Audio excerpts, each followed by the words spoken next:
2025. I am your moderator, Ms. Shanika Haynes.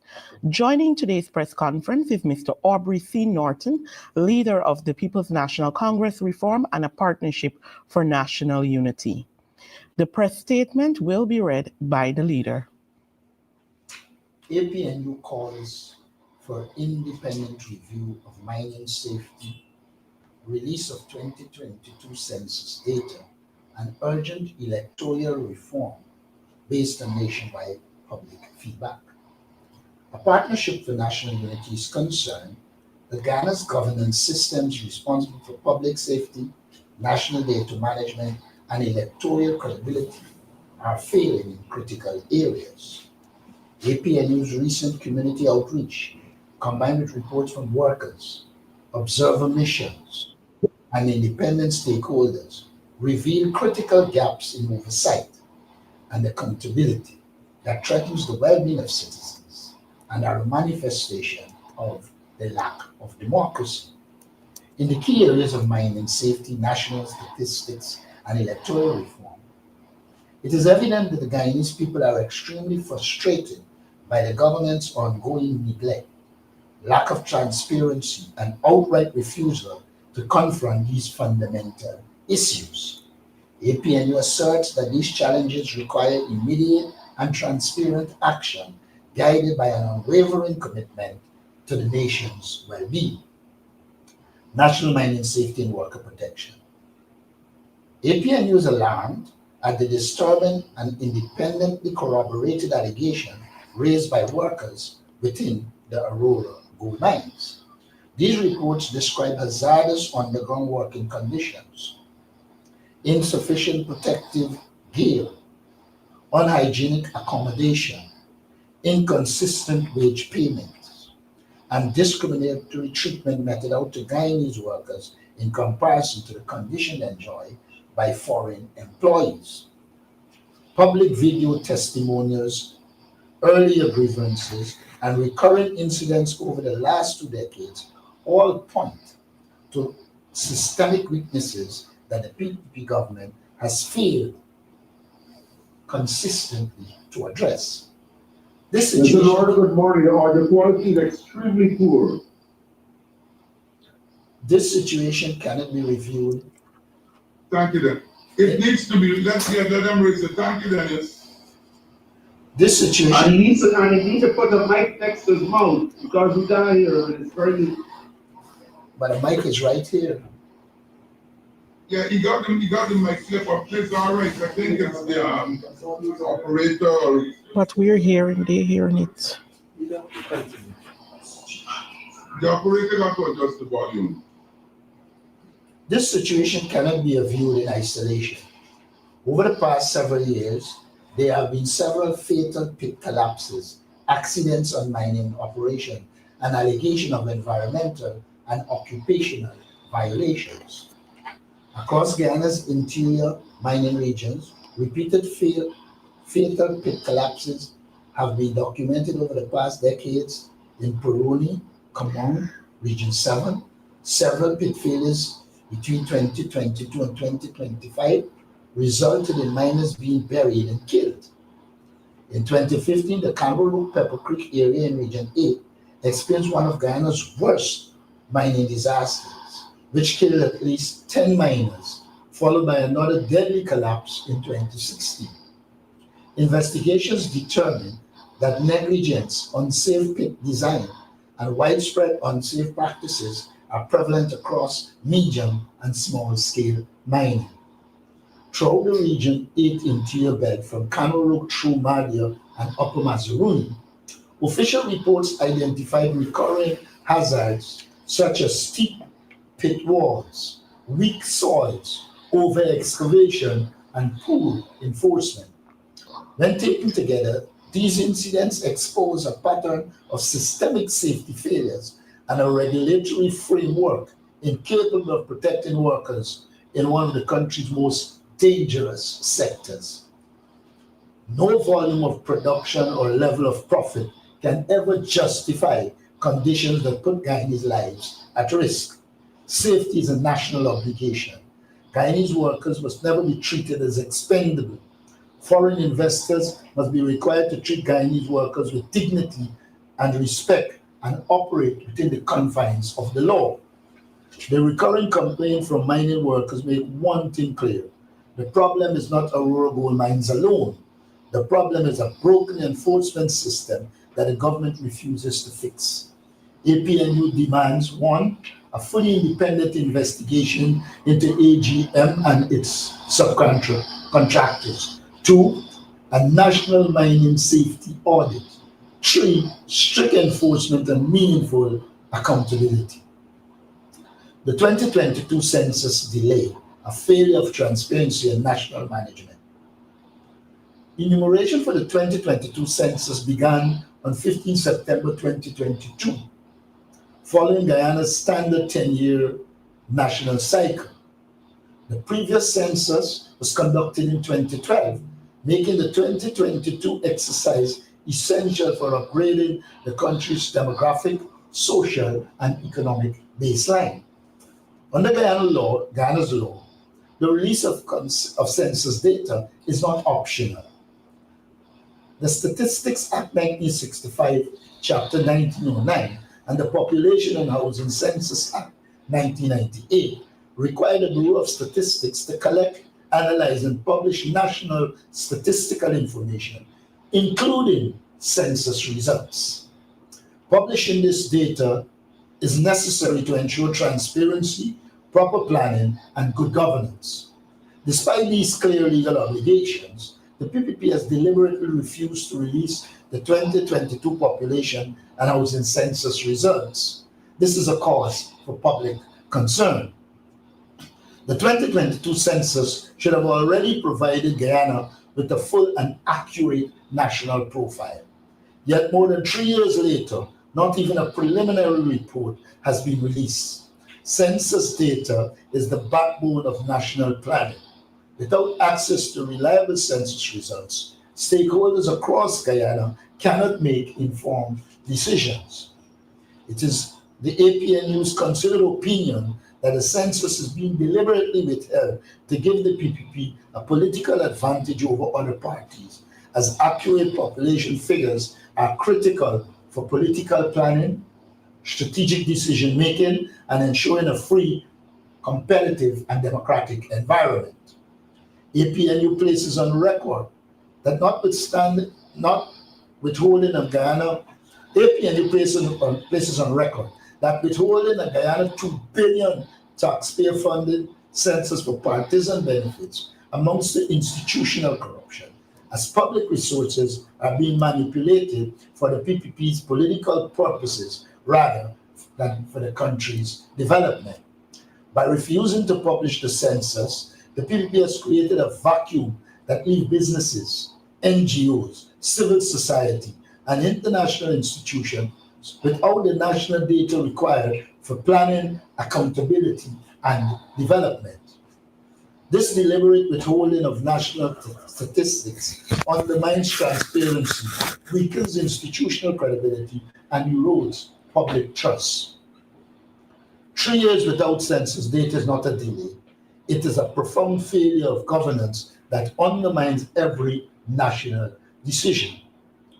A Guyana 2 billion census cannot vanish into silence. Guyanese deserve answers, transparency, and the immediate release of the 2022 census results. APNU demands 1, immediate publication of the 2022 census report. 2, a transparent breakdown of census expenditures. 3, a detailed explanation for the delays and a timetable for completion. 4, stronger institutional safeguards for future censuses. Public feedback calls for electoral reform, clean voters list, biometrics, and transparency.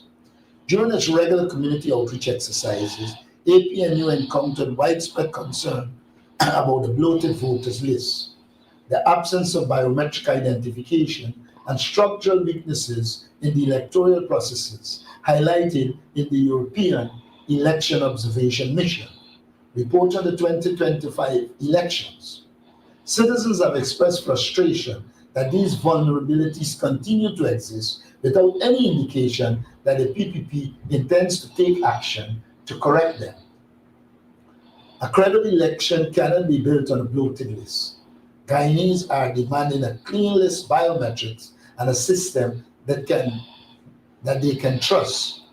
Given the serious shortcomings pointed out by the EU, the PPP cannot claim democratic legitimacy while refusing the reforms every citizen is calling for. APNU calls for a clean voters list, biometric verification at every stage, a fully independent, professional, and well-resourced GCOM, transparent and auditable procedures aligned with international standards. In conclusion, APNU remains committed to good governance, transparency, accountability, and the protection of the rights of all Guyanese citizens. The disturbing allegations of deplorable working conditions in the mining sector, the unacceptable delay in release in the 2022 census, and the strong public demand for electoral reform all highlight national weaknesses that must be confronted without delay. APNU stands ready to work with all stakeholders to advance reforms, protect lives, safeguard public resources, and strengthen democracy in Guyana. Thank you. Thank you. At this time, we'll take questions on the press statement, of course, by the raise of hand, and you do state your media house name.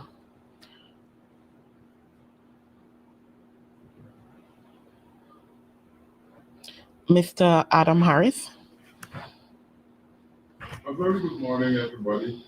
I did not hear most of what the Honorable Leader was saying. I heard him talk about the release of the census. Sir, can you say if the government is compelled to release the findings of the census? Yes, the law. Is that? Yes, the law states that, and that was mentioned in the press statement. So, if the law says this, sir, is there a timeline in which the results should be released? Well, it is obvious to me that from previous censuses, that immediately on completion of the census, assuming it is completed in a stipulated time, then it should be released in a timely fashion. I am not aware that the law states specifically, say, a month or 2 months, but what I'm aware is that they're obligated to report on it, and that 3 years cannot be inadequate time for them to release the census. Thank you. Questions on the press statement? Yes, sorry. I ask these questions because whenever something seems not to be pleasing to the government, it isn't released. For example, the findings of the helicopter crash, that wasn't released. Now we have the census, and there are other things. What can be done to force the release of these issues? Well, one can take legal action, but as you would have observed, the government has the tendency not to even bother with the courts when it suits them. So unless there are extra parliamentary or some other form of political pressure, then there's no hope that the government will comply with the law. Thank you. Mr. Antonio Day. Good morning to each and everyone. I'm Mr. Norton. Question on the press statement regarding the mining situation. Do you think, sir, that in your years as a politician, do you think that the mining operation should come to an halt, given that there has been reports of non-compliance to occupy, as was the case with Rusal? It should not come to a halt. Mining contributes significantly to the Guyanese economy, but it is the obligation of the government to ensure that there are clear rules and regulations, and the Ministry of Labor should ensure that they are complied with. As we said in the press statement, there's a problem of enforcement. When a society is as corrupt as the Guyanese society, difficulties emerge in enforcing these laws because people are corrupt from top to bottom and can't challenge corporate institutions that transcend the law. And so here again, it's a problem of governance. Unless we can deal with the corruption and the problems in the system, it's going to be very difficult to enforce the law. When institutions, foreign or local, believe that they can bribe individuals and get past the system, then they do not feel compelled to live by the law. So it becomes a clear question of enforcement and ensuring that you have a system that is legitimate and remove the high level of corruption that characterizes the Guyana system at present. Thank you. Mr. Norton, my last question. Your party ad nauseum has been calling for free and credible elections, but the reality is that GCOM, you have raised your concerns about the current composition of GCOM. What would your party do if that composition has not been changed? Because we just had a 2025 election, and your party has been raising that same issue. As far as I'm So what are your party going to do going forward? First thing we need to establish is that the chairman of the Election Commission acted outside of the scope of law. As a judge, she should have known better. She should have known that there's a system put in place over the years in which the election commissioners were appointed permanent. In fact, it was described at the inception of the discussion as a situation where you needed a permanent commission. Having said that, one cannot rule out the need for change. But the chairman of the Election Commission doesn't have the authority to make that change. You know, it's amazing. Let's assume that with the coming of a new opposition leader, changes should be made. Let's make that assumption. Then it should follow logically that not only the commissioner should go, but the chairman. Because if our argument is that the incoming opposition has to be given the opportunity to name the commissioners, then it follows ipso facto that she should go and the incoming opposition leader should be able to name a new elections commission chairman. But what she did is select what she think suits her and protects her. I know she's very uncomfortable, especially with Vincent Alexander, who is very steep in constitutional law and can challenge her.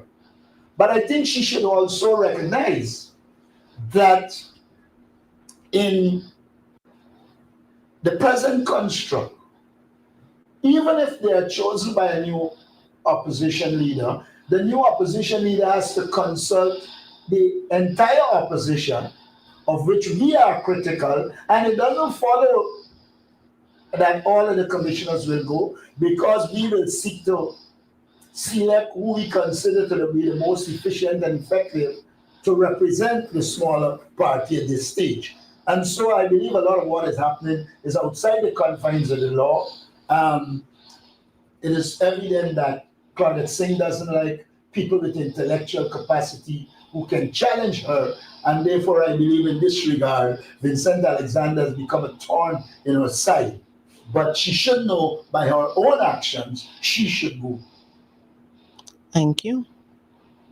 Ms. Haynes, permit me, if I may, just Go ahead. a follow-up question. Mr. Norton, can you confirm at this point, in keeping with the Constitution, that you are the leader of the opposition until one is sworn in, if a meeting has been convened with the Guyana Elections Commission? Because My last conversation with Mr. Alexander, he said that there has not been any meeting facilitated between the two parties. Is this correct? Now, I am no longer opposition leader. Once the parliament was sworn in, I am no longer opposition leader. That's a fact. Now, I believe that Justice retired Claudette Singh. I'm trying to find language that reflects the reality. She has made herself useless. She has violated the law. And really and truly, the only thing should be on the agenda is that she should go. Thank you. Floor is still open for questions on the press statement. And any other question at this time?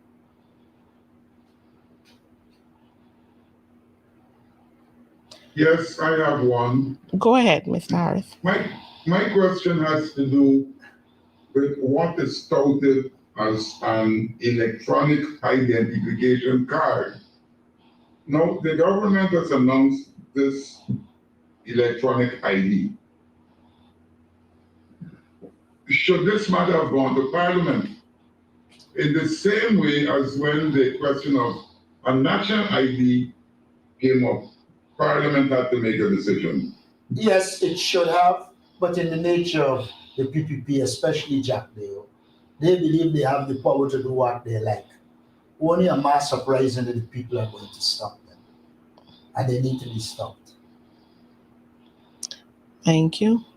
The floor is still open for questions. Sorry.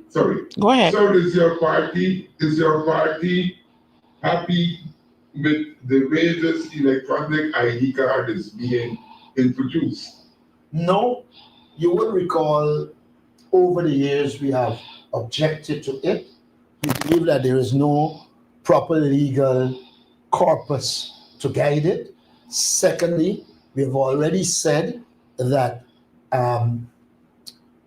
there are no rules governing privacy to ensure personal data is protected. And judging from the 2025 election and the PPP use of data at their disposal, it is an ominous sign that there will be little or no privacy, and it will become a political tool to be used against people who oppose them. I sense by now all Guyanese recognize how the PPP operated. There was a time when Mohammed was a beauty boy. He was in the PPP camp and everything was fine. And now he isn't there. You see what is happening. The problem is there are systemic weaknesses. And while some people enjoy it while they're close to the PPP, they feel they rot when they are separate, or at least supposedly separate. And so what is needed is a society that is governed by rules and with proper institutions to be a counterbalance to executive power. That is what is required. Thank you. Mr. Antonio Day?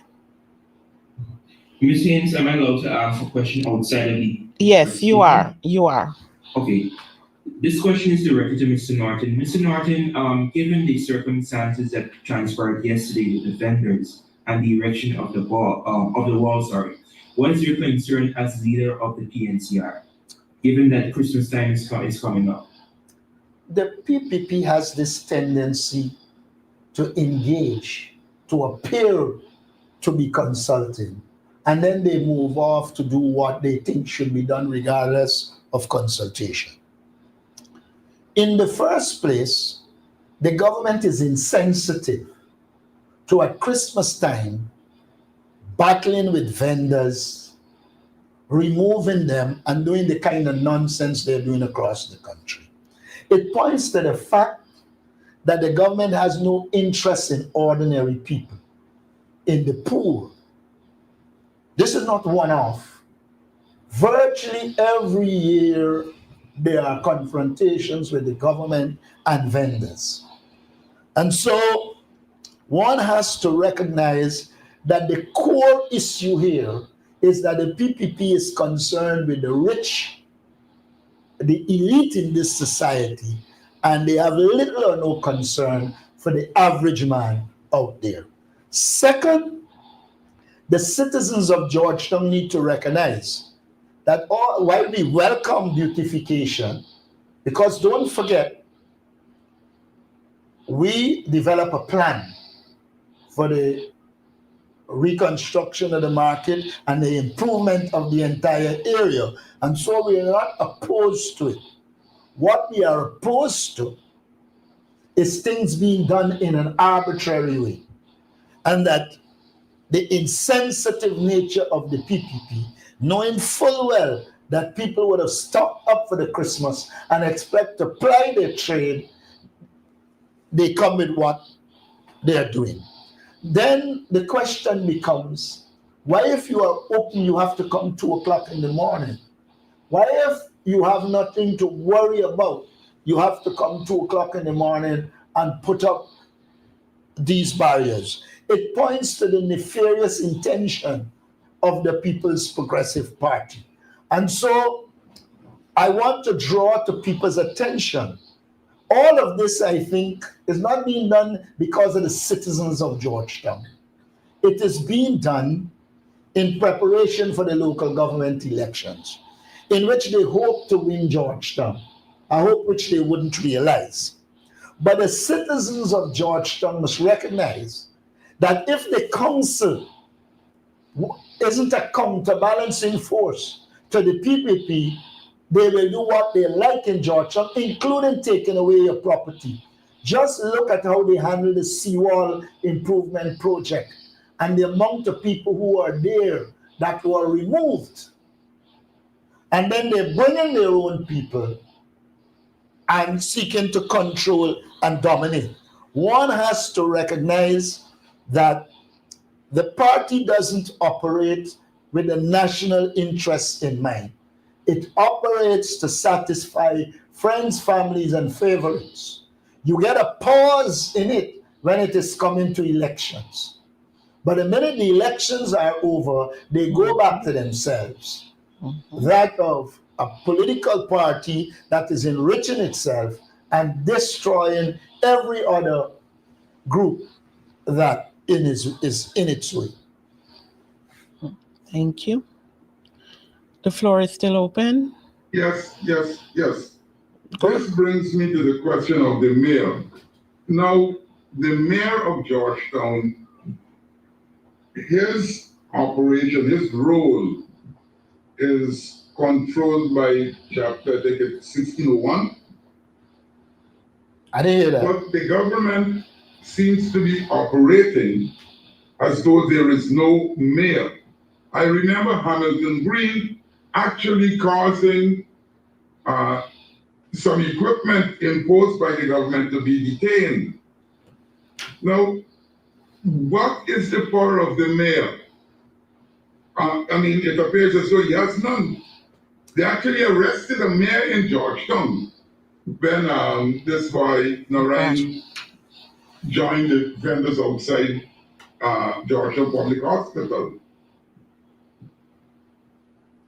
Now, the People's Progressive Party has never facilitated providing the resources to any one of the APNU councils in the history of this government.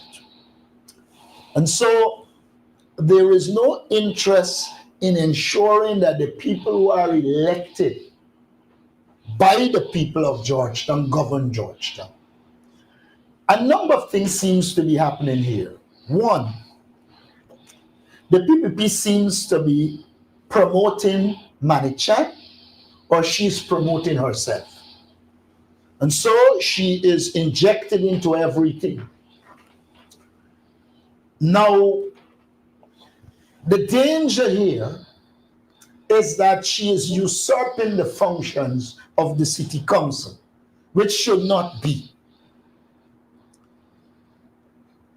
While we want the beautification of the area, we also want the laws of Guyana to operate. And what they are doing is flouting the rules and regulation, parachuting, and utilizing the resources of the state to give credence to the People's Progressive Party. All they're doing here is trying to score points so that when a local government election comes, they will campaign and say, we did X, Y, and Z. And that is why we're making it very clear that they are ostracizing the council. They are not living by law. What they are doing is operated within a political context to be able to give credit to the government. But the Guyanese population knows well, the people of Georgetown are well aware that the whole approach is to dominate and control and not to ensure that the citizenry enjoy the kind of life that is required. If this government had one iota of interest in local government, they would have ensured that the resources are provided and that they work with the city council to implement. But based on their political agenda, they do not see themselves as working with the elected council. They see themselves as doing everything to destroy the council so that they can get some political capital. It will be challenged. Thank you. The floor is still open for questions.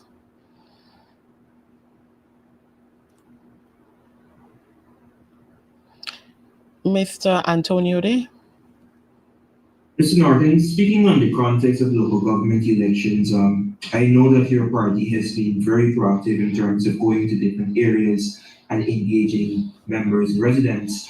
The area of the Princess Street, which is not too far from Cemetery Road, you may have seen that the flooding, it has worsened, and road projects are also being facilitated. And many persons have complained about the water continue to rise. What is your concern, given that your party many years ago would have had a robust campaign towards irrigation and maintenance of drainage systems in this country? Well, do not forget the PPP started from the position that they will make Georgetown dirty so they can take it. It dates back far. They refused to give the resources to pick up garbage, etc. Even while they were building these roads, we were pointing out to them, if you're doing it without proper drainage, you will flood communities. We made that point about All Boys Town, Sussex Street. The government is obsessed with spending money, not spending money effectively and efficiently. And so we are deeply concerned that there's clearly not a proper plan. There is no holistic development plan for the society. The government intervenes when it thinks it is politically in their interest to intervene, but they are not part of a development strategy that is holistic, accompanied by a development plan that will deal with drainage, traffic control, etc. All of those things they pay no attention to. And because they specialize in being ad hoc, these problems will emerge. And that is why I'm not worried. The People's Progressive Party will find difficulty solving the problems of Guyana, including Georgetown, because they are on an infrastructure hype to make money. But it is not part of a well-designed developmental plan that will deal with the critical issues in the society, in the country. And so we will see more of these, but we wouldn't see the resolution of the problems that the city and other communities face. People were telling them about the congestion that will come with the new bridge. No attention was paid to it, and we see what is happening. Development has to be structured. It has to be based on data.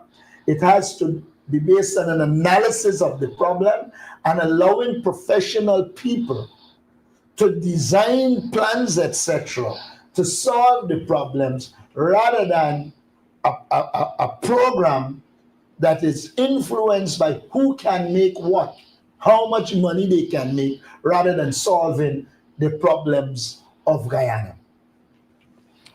Thank you. The floor is open for like 2 more questions. If nobody else has a question, I have a quick one. Go ahead. Recently, a story broke about stolen vehicles and the transfer of vehicle identification numbers and chassis number and all of that. Sir, has an investigation into that been begun? I am not aware that the government has begun an investigation, and I don't expect them to. The people you are talking about are people that are close to the PPP. Let us not forget the origins of the Mohammed vehicular problem. They were part and parcel of the PPP. It was permitted, it was allowed. It is only after the political fallout that it became an issue. Now, once these that are involved continue to be close to and supportive of the PPP will have no interest in investigating to get to the bottom of the problem and to solve the problem. They have no interest in that. In fact, I am of the view that the PPP thrives on having people around them who are corrupt so that they can use the corruption as swords of Damocles to keep them in line. And the problem only comes when they step out the line, a la Mohammed. Thank you. One final question, if anybody has one. Mr. Antonio Day. Pardon, Mr. Norton, my last one. You know that the festive season is fast approaching, and many persons are complaining about the government not honoring the commitment of the cash transfer. Your thoughts? The government was never interested in cash transfer. In fact, they call it cash grants. It is we who pointed out very clearly that these are cash transfers. It's the people money, you're transferring back to them. You're already giving them a grant. That's the first thing need to be corrected. Now, the PPP was responding to us during the elections and before the elections. We were calling for the return of free education at UG, which they had stopped in 1994. They came out and made an announcement that UG will be free again as if it was for the first time. When in fact, it is they who took it away in 1994. We were calling for cash transfer. I recall Jack Bill saying, we want to eat out the economy. They were very critical of cash transfers. But when it became popular, they decided they will announce cash transfers so that they can entice a society that they put in poverty. The PPP has deliberately put people in poverty in this country, of all ethnic groups, with the aim of using it for political control. Unfortunately, another one came into the political arena with the resources to exploited it, and we know the outcome. So the reality is they never had an interest in cash transfers. Their interest was in doing what they think necessary to maintain political power. They did that. They are in power. Now they don't feel obligated to deliver it unless political pressure is built up. And so again, the people of Ghana have got to become involved and work with us to pressure the government to ensure that they deliver on their promises, especially the one for cash transfer for the end of this year. Thank you very much. With that being said, I want to thank our media personnel for joining today's press conference, and of course, our viewing audience and all the social media platforms. We do hope that you have a wonderful weekend as you come to the end of November, and we look forward to seeing you in the new month.